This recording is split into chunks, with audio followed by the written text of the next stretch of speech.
Martin, vous nous avez présenté hier Faustine Clapier, une des grandes espoirs de l'équipe de France d'escrime pendant la journée de qualification. Mais un grand défi l'attendait à la mi-journée aujourd'hui. Un sacré gros morceau, tout simplement. Anna Bachta, vice-championne du monde, numéro 1 mondiale, l'azerbaïdjanaise pour notre natif d'Orléans, 21 ans.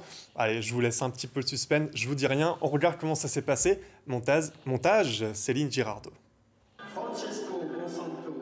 Cette fois, elle y est. En plein milieu du grand bain. À 21 ans, Faustine Clapier fait face à un immense défi. Sa prochaine adversaire, l'azerbaïdjanaise Anna Bachta, est la numéro 1 mondiale. Mais la Française est prête au combat. J'y vais plus en mode, là je peux gagner, je peux le faire, j'ai la motivation, j'ai moins de stress, j'ai le public qui est avec moi, j'ai ma famille qui est là, et je peux jouer avec elle et l'étonner en fait, l'étonner par mon jeu. Pour Faustine, connaissant son caractère, oui, c'est une conquérante. Donc, puis elle sait qu'à partir du tableau de 32, il faut passer par ces matchs-là. Le but, c'est pas de se cacher et de passer les tours en cachette. Le but, c'est de battre les meilleurs. D'entrée de jeu, l'Orléanaise est au rendez-vous face à la vice-championne du monde.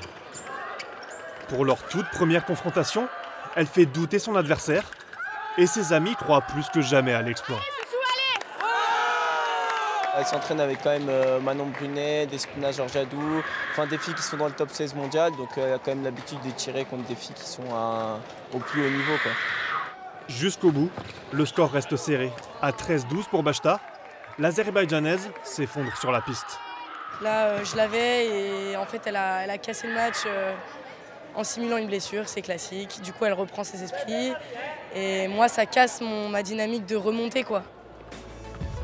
Au final, Faustine s'incline, 15 touches à 12, déçue, mais déjà tournée vers l'avenir.